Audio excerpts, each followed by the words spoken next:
comentario escatológico al libro del Apocalipsis de la llegada del Anticristo en la Sagrada Escritura, el comentario 17. Sigo preparando, como la Escritura ha preparado, pues lo que el libro del Apocalipsis luego cuenta.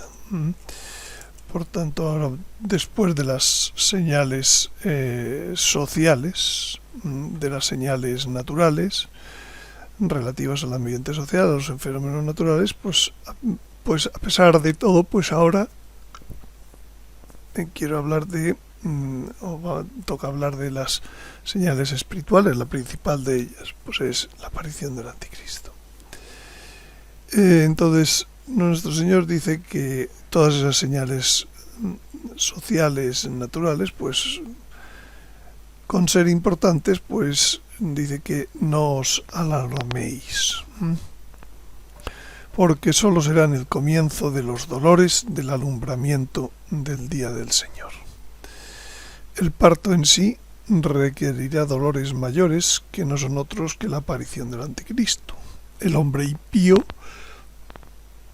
el hijo de perdición. Este personaje, el Anticristo, pues está muy tratado en toda la Sagrada Escritura. Los nombres que se le dan, nombres relativos sustanciales a lo que es como persona, el primero es el nombre de Anticristo, en lugar de Cristo. Sí, Cristo es el camino, la verdad, la vida, la luz, etcétera, pues es al revés. El descamino, la mentira, la muerte, etcétera. El Tesalonicenses, ya hemos visto, le dice San Pablo adversario. El Apocalipsis le llama imagen de la bestia del mar, por analogía de la imagen de Dios Hijo, que es Jesucristo. Es la bestia del mar, primero el diablo, después pues los hijos del diablo, primero la bestia del mar. Le llama linaje de la serpiente el Génesis, que es lo mismo que decir hijo del diablo en vez de hijo del hombre, ¿no? Dice que es hijo del padre de la mentira. Dice, cuando dice la mentira, dice nuestro Señor, dice lo que le sale de dentro, porque es mentiroso y padre de la mentira. Hijo de la perdición, escombro, basura, dicen tesalonicenses. Impío, hombre de pecado, hombre sin ley, mentiroso frente a Cristo, que es la verdad y la vida. Hábil en engaños, dice Daniel. Se quedaba el propio Daniel asombrado de oír las cosas que decía, y tendrá éxito por sus engaños. Y luego están los nombres referentes a su tarea, a su misión en la Sagrada Escritura. Le llama jefe de Israel, profanador e impío. No es un jefe bueno, sino un jefe, pero será jefe de Israel, lo cual también nos lleva a pensar de dónde va a surgir. Desolador le llama Daniel. Y también le llama Isaías rey de Babilonia y tirano. Se entiende de la Babilonia del mundo entero, de la Babilonia pueblo. Dominador con ira de las naciones. Con ira de las naciones. Bastón de déspotas, opresores o impíos, dice Isaías también. Destructor de los gentiles. En vez de que los gentiles se salven, como quiere el Señor, pues Jeremías dice que este es destructor de los gentiles. Hombre malo y violento, dice el Salmo. Enemigo cruel, vuelve a decir Jeremías. O sea que bueno, todo hay aquí he hecho unos 15 o 20 nombres. O sea que lo trata a fondo la Sagrada Escritura, le nombra en distintas ocasiones. El desarrollo histórico de su reinado pues está resumido en el libro de Daniel, el famoso versículo 9:27, que dice: Él concertará con muchos una firme alianza una semana. El pacto es el pacto entre muchos, que luego también describe el Apocalipsis. Y en media semana, a mitad de la semana, hará cesar el sacrificio y la oblación. Y en el halo del templo estará la abominación de la desolación. Por tanto, la primera parte de la semana, la segunda parte. Hasta que la ruina decretada se derrame sobre el desolador. Desolador, otro de los nombres. Según este texto, pues su reinado podría durar 7 años, de los cuales solo en la segunda mitad se manifestaría abiertamente su maldad. La primera parte asciende con éxito, y en donde se manifiesta pues eso, toda su maldad es en la segunda parte. El que lo retiene, habla San Pablo. Su llegada está retenida por alguien que San Pablo da por conocido. Vosotros sabéis qué es lo que ahora le retiene, para que se manifieste en su momento oportuno, porque el ministerio de la impiedad ya está actuando. Tan solo con que sea quitado de en medio el que ahora le retiene, entonces se manifestará el impío. Bueno, por lo menos una de las interpretaciones es el Papa, es la piedra, el catejón, lo que lo retiene. Pues él es la piedra segura sobre la que Jesucristo edificó su iglesia, al que le dio el encargo de apacentar sus corderos y sus ovejas. Por tanto, el Papa en esa época debe ser apartado de su trono, si bien las puertas del Hades, eso no significa que el infierno prevalezca contra la iglesia. Pero es evidente que tiene que ser removido para que entre el anticristo y todo lo que significa. Para lo cual el plan, dice Zacarías, es heriré al pastor. Jesús se aplica a su inminente pasión en la última cena esa profecía de Zacarías. Pero en principio, inicialmente, la profecía de Zacarías no va para Jesús, va para su cumplimiento durante el día de Yahvé. Hiere al pastor que se dispersen las ovejas, y yo tornaré mi mano contra los pequeños. Jesús, con esta autorreferencia, pues indicaba que también el día de Yahvé sería como su pasión, la pasión para la iglesia, ya que la iglesia debe seguir los pasos de la vida del maestro. Si él dice que él debe ser herido, y sabemos que la profecía se refiere al final del mundo, pues él es un modo de decir esta herida será para la iglesia, esta pasión.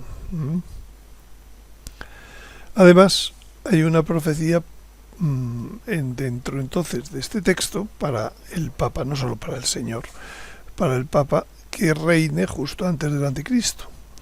Un ataque a su persona con la finalidad de dispersar las ovejas que están unidas a él.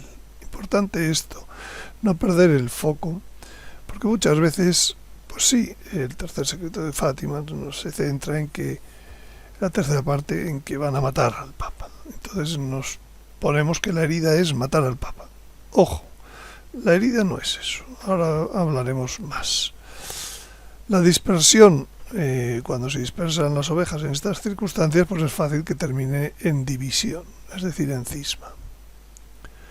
Entonces, Zacarías no dice que se dé muerte al pastor, sino que se le hiere. Se le hiere y por tanto esa herida es primeramente moral, aunque también pueda ser luego física y pueda cumplirse lo que dice el tercer secreto de Fátima, etc. la finalidad del ataque va más contra la función de pastor que contra su persona. De hecho, en la historia ha habido papas mártires, varios, y no por ello se ha dispersado el rebaño. Aquí no se pretende hacer un mártir del papa cuando se le dan tiros y flechas, sino que se pretende dispersar al rebaño. Algo así como si la figura del Papa fuera molesta porque, como dice San Juan, del Señor, dice, he hablado abiertamente ante todo el mundo. Y eso es muy molesto para lo que pretende el anticristo. Tiene que ser separado. Y entonces el modo de ser separado, pues si seguimos el patrón de la pasión de Jesucristo, pues tendrá apoyo en el entorno cercano al Papa, como un Judas Iscariote. En Zacarías habla también de un pastor asalariado. En el escenario del complot, la herida al pastor es más eficaz que su muerte, ya que permite controlar mejor los resortes del asalto al poder. Porque si la muerte es normal, etcétera, pues entonces pues hay un proceso normal de resustituir al Papa, ¿no? Tiene que haber algo más, un complot, una herida, hacer algo moral contra el Papa. Entonces, pues habrá un periodo en el que coexistan, o al menos sus seguidores del verdadero pastor, herido moral y o físicamente, que da su vida por las ovejas, y de un asalariado que no es pastor, a quien no pertenecen las ovejas, que ve venir al lobo, abandona las ovejas y huye. Y el lobo hace presa en ellas, las dispersa porque es asalariado y no le importan nada las ovejas. El lobo es el anticristo. El pastor asalariado lo único que ha hecho es decir, fuera el pastor verdadero, me pongo yo, y cuando llegue el lobo, pues huye. También le llama Zacarías pastor necio. Yahvé me dijo entonces, toma todavía el hato de un pastor necio. Pues he aquí que voy a suscitar en esta tierra un pastor, que no hará caso de la oveja perdida, ni buscará la extraviada, ni curará la herida, ni se ocupará de la sana, sino que comerá la carne de la cebada y hasta las uñas les arrancará. De algún modo esto ya se está dando en muchos lugares. Ay del pastor inútil que abandona las ovejas. Espada sobre su brazo y sobre su ojo derecho.